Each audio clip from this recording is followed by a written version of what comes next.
That's right. Greetings, fellow armchair Imagineers. Tiki here. And Blue Dragon 5. Jacob Weil. And Claude Kunga.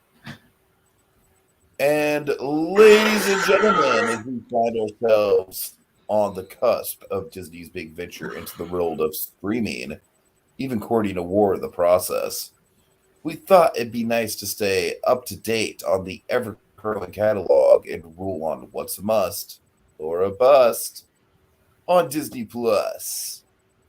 And tonight we're talking about the Monsters Inc. season finale, Monsters at Work season finale.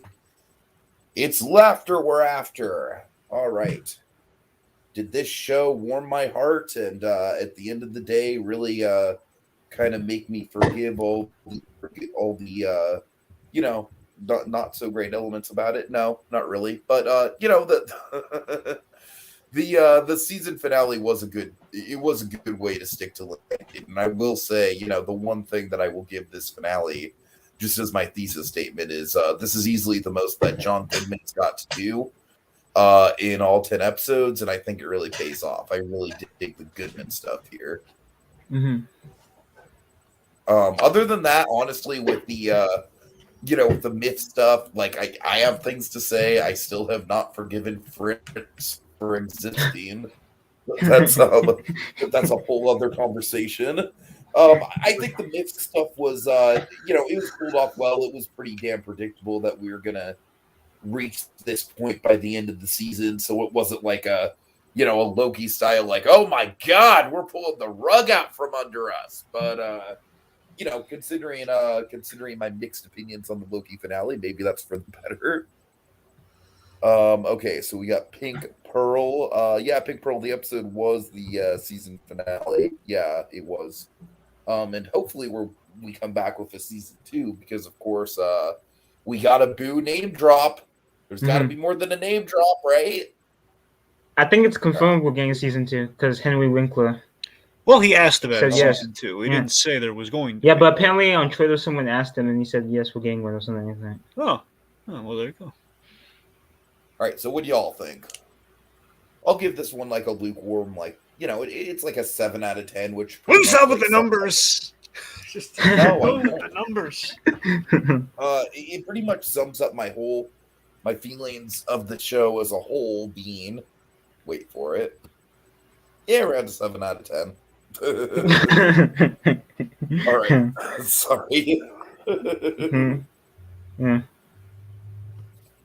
All right, anyway. All right, what do y'all think? So yeah, I absolutely thought it stuck the landing. I thought it was a very satisfying finale.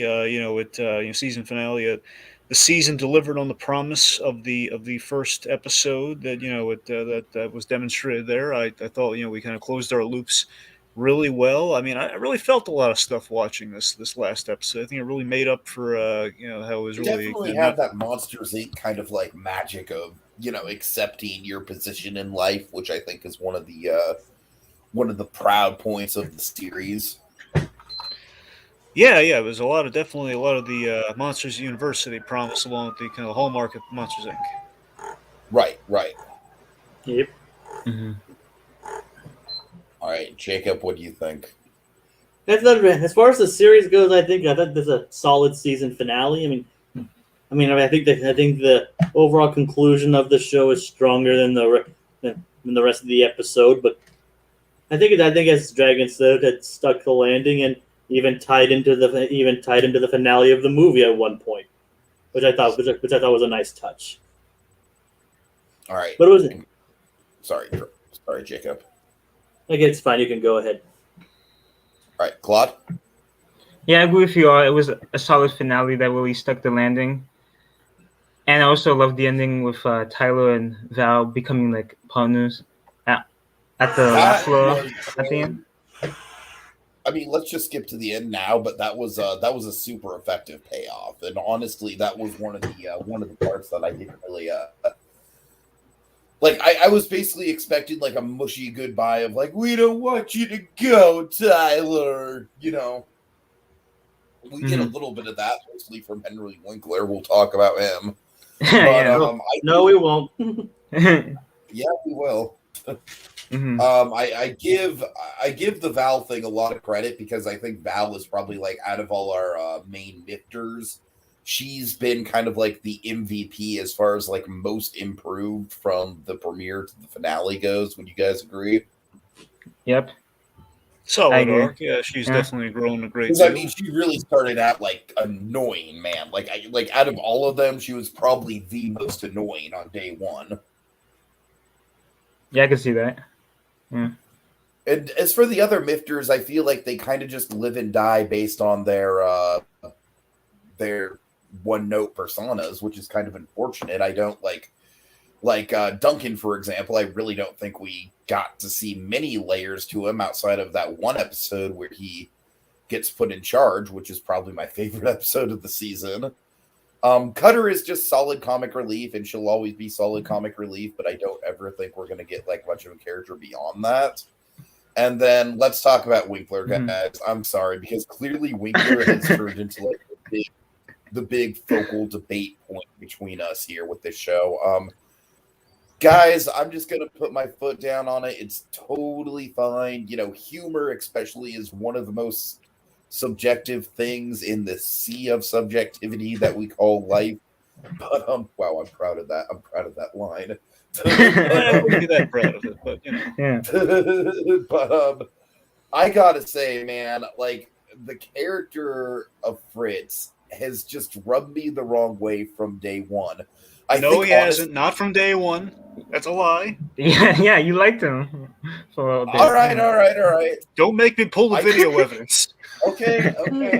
Is it safe to say from episode 2 he was starting to get under my skin? I don't know. Possible. I No, mean, not possible. two. It was after.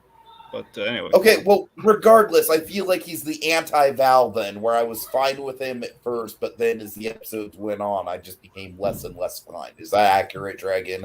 Is that accurate? I don't agree with it. I'm I gonna. don't agree with it, but I'm- I guess I'm gonna- it's somewhat. Yeah. Is it an accurate representation of my feelings? Yes, it is. Well, I'm gonna pull something from that you usually do, and say, Oh God! Tiki doesn't like Fritz. Do you get it? Do you get it? All right. Fair, Jacob. Fair. No, I mean, I'm just saying. I mean, it wasn't meant to be a dig. I was just saying it's, you know what No, I know, and it's fair because I very much do hammer at home. So, Let's see. So also Pink Pearl's in the comments, so I just wanted to shout her out. Glad to see you on board, Pink Pearl. So a lot of stuff she's just kind of throwing out there. She says it's an 8 out of 10 from her. Not bad, especially Yeah. with the John Goodman stuff that we got, especially Yeah, that so one maybe- scene. Yes, maybe we should talk about that one scene. Yeah, the one in the I mean, thumbnail. it's Yeah. easily the best scene in the episode, probably one of the better scenes in the series. So, you know, I Mhm. mean, that scene alone definitely like props up the episode. I'm not gonna lie. Yeah. Yeah, I waited all season for this, and it was a very beautiful scene. Though I think it was worth the wait. You know, I It's mean, what I saw in her, but I didn't like what she saw. Basically, Mhm. Yes. he saw himself as a monster. Mhm. yes, which again, that was a really pivotal scene in Monsters Inc. And I love that we brought it back. We called it back in a really meaningful way that really crystallized why Sully chose to really why he's really invested in the transition from scaring to laughing. It's really there's a really nice, really deep scene. Why it's the heart of the new Monsters Inc.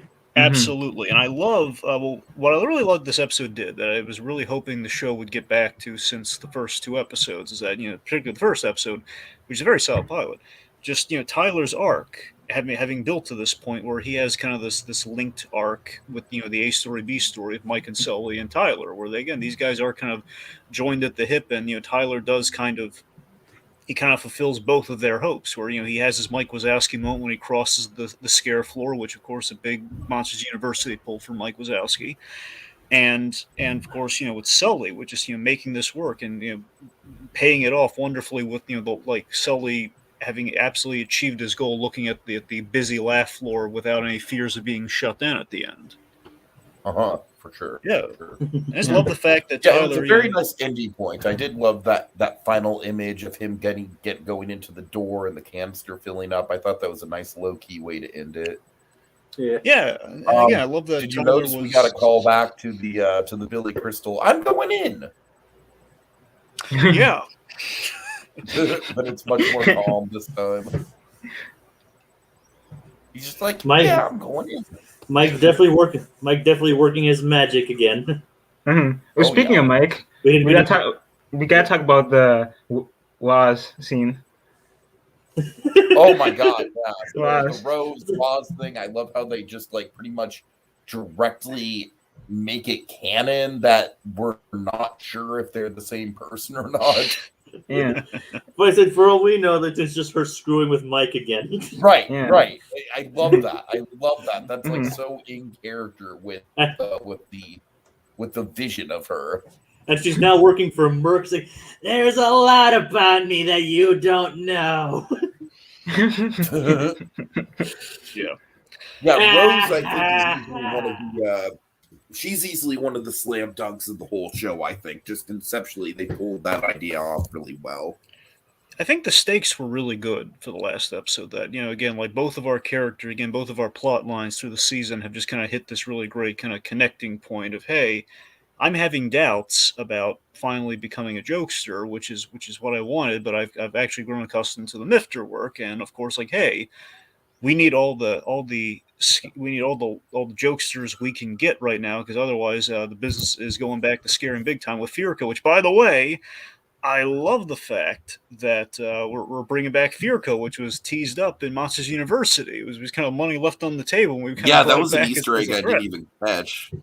Yeah, the scare cards, like the fact that there was another company that collects screams. I mean, that's really cool because I kind of just go back to Monsters Inc. being like a like a bureaucracy more than anything else, which is like it's just another kind of example of how skilled this team is with developing kind of like those essential illogical logic kind of situations. Yeah. Right. Also, I think we called back some of the highlights of the season too. Like again, I kind of called something where we did set up that Tyler did have something to fall back on. That he obviously is not a funny monster, but physical comedy with the horns seemed to be what was doing it for him. Yeah, that was that one laugh that he got on your part for sure. Yeah, so again, I really like that he could have gone and I did either also way. think that the donut thing was, it wasn't just like revealed right away. I felt like we had some fun visual gags with the donuts before we got there. I like a donut gag, so I like the fact that donuts factored into his laugh, kind of his comedy routine, continually. Yeah. It was nice to like I keep forgetting her name. What was it? Miss Flint? Yeah, Miss Flint, and Talia was her daughter. Yeah. Yeah, like how she pointed out, like, my daughter is laughing at you. Yeah, Bonnie Hunt had a really nice scene with that too. By the way, I think everyone really delivered this episode. Yeah, definitely.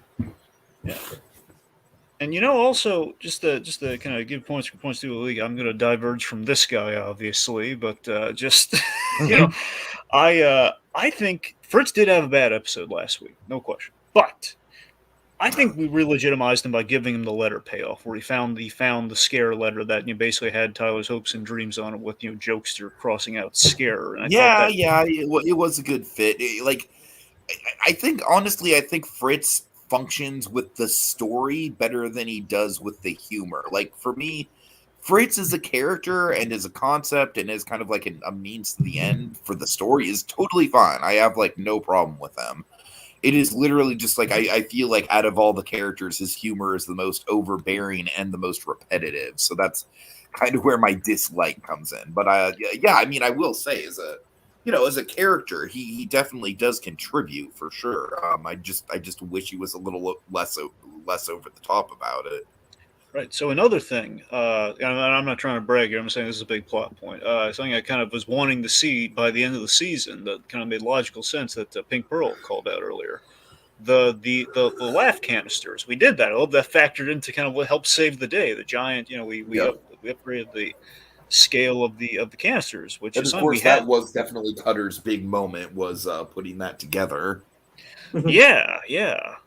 And it ultimately saved the day with Mike delivering the final jump to 1 million gigawatts. Yep. Yeah, was that the one where Mike was like, "I'm going in," like confidently? Pretty sure.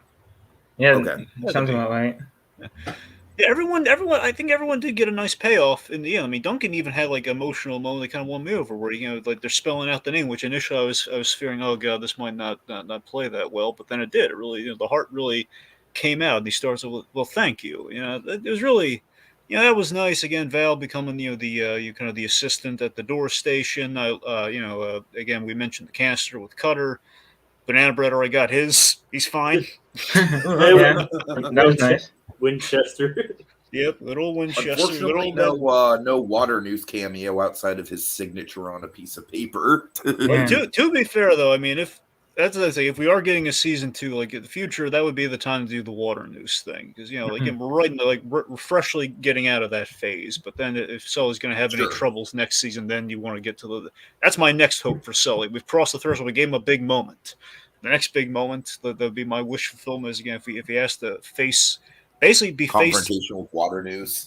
That'd be the best case scenario, but then they'd have to recast like a Hannibal Lecter style, like, I need information and only you have it, and I don't want to talk to you, but I have to. That's what I want, but they're going to have to recast him, which I'm not opposed to. I just don't know if they're going to go, if they're feeling confident enough to go that route. But regardless, putting him in a position where he understands what Water News went through. That's what I'm looking forward to. Like, that's the scene.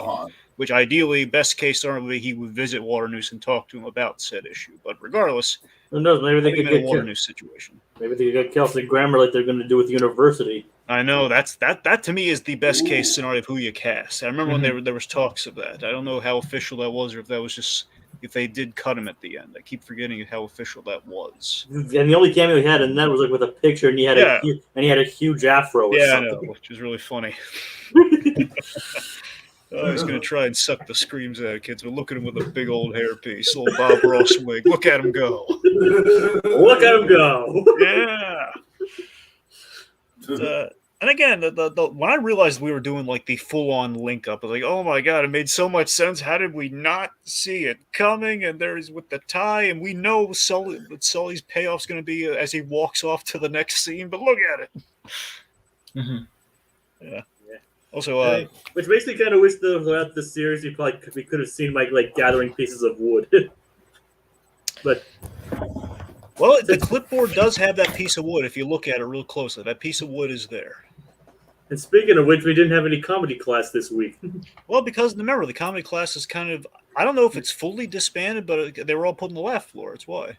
They say it paid off. Yeah. So exactly. So yeah. So that's actually kind of neat. The fact that we have like these little vignettes that kind of felt like they were apart from the other storylines, and it ended up becoming kind of a storyline in its own right with some definite like plot ramifications. Yeah.